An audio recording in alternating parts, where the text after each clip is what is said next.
দূর থেকে বাসায় আসছি ভোরবেলা আর এসে একটা ঘুম দিয়ে নিলাম। ঘুম থেকে উঠলাম একদম দুপুরবেলা। এখন হচ্ছে সব গুছগাছ করব। মানে লাগেজ এখন গুছাতে হবে। যাওয়ার সময় একবার গুছাতে হয়, আবার আসার সময় সব জায়গাটা জায়গায় রাখতে হয়। তো ভাবলাম যে যেহেতু গুছগাছ করব তো তোমাদের সাথে একটু শেয়ার করে দেই যে সেখান থেকে আমরা কি, কি কিনে নিয়ে আসছি। মানে টুকটাক কি, কি শপিং করলাম সেটাই। তো চলো পুরো ভিডিওটা শুরু করি। সো হ্যালো এভরিওয়ান, আসসালামু আলাইকুম। সবাই কেমন আছো? আশা করছি খুব ভালো আছো এবং সুস্থ আছো। আমরাও আলহামদুলিল্লাহ অনেক ভালো আছি। চলে আসলাম আরো একটি নতুন ভিডিও নিয়ে। আমি যাওয়ার সময় এক্সট্রা একটা ব্যাগ নিয়ে গিয়েছিলাম যেন টুকিটাকি কেনাকাটাও হলে সেই ব্যাগে ক্যারি করতে পারি। তো এই তো ব্যাগটা আমার কাজে লেগে গেছে। এক্সট্রা করে আর ব্যাগ কিনতে হয়নি। আর এই তো এখন হচ্ছে সব আগে নামিয়ে তোমাদেরকে দেখাই। তোমাদেরকে দেখিয়েছিলাম যে আমি আনারস এনেছি সবার জন্য, বাসার সবার জন্য।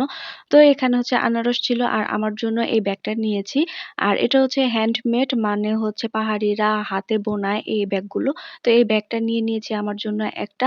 ব্যাগটার প্রাইস পড়েছিল মেবি 500 থেকে 600 টাকার মধ্যে, মানে এক্স্যাক্টলি আমার প্রাইসটা মনে নেই। দেন হচ্ছে আমি আরো টুকিটাকি কিছু কিনেছি, মানে হচ্ছে একটা শাড়ি কিনেছি যেটা হচ্ছে পাহাড়িদের হাতে বোনা শাড়ি। আমার কাছে অনেক ভালো লেগেছে।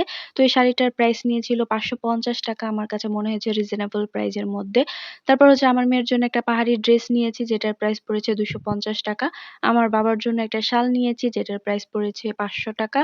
আর হচ্ছে এখানে গামছা নিয়েছি আমার মার জন্য আর আমার শাশুড়ির জন্য আর হচ্ছে আমার হাজবেন্ডের জন্য। তো ৩ জনের জন্য ৩ টা গামছা নিয়েছি যেটা হচ্ছে ১০০ টাকা করে পড়েছে।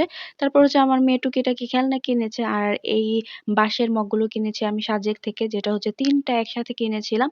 আর ৩ টা একসাথে আমি কত কিনেছি সেটা আমি ভুলে গিয়েছি। আর এখানে হচ্ছে সাইজ ছিল ২ টা ছোট আর একটা হচ্ছে বড়। আমি আসলে ৩ টাই সেম সাইজেরই কিনেছি। কিন্তু ছোটটার মধ্যে আমার মেয়ের নাম লেখার সময় মানে কিছুটা রয়ে গিয়েছিল। মানে নামটা যেহেতু বড় তো সবগুলো জায়গা নেয়নি। সে কারণে পরে নেক্সট ডে বাধ্য হয়ে বড়টা নিতে হয়েছিল। আর এই তো বাঁশের একটা হ্যান্ড হুইক্স কিনে নিয়েছি। এটা দেখলাম যে ওইখানে অনেক বেশি পপুলার, মানে চা বানানোর সময় এটা দিয়ে ওনারা হচ্ছে চামচের বদলে এটা দিয়ে নাড়া দেয়। তো ভাবলাম যে একটা কিনে নিই। এটার প্রাইস পড়েছিল মেবি ৩০ টাকা।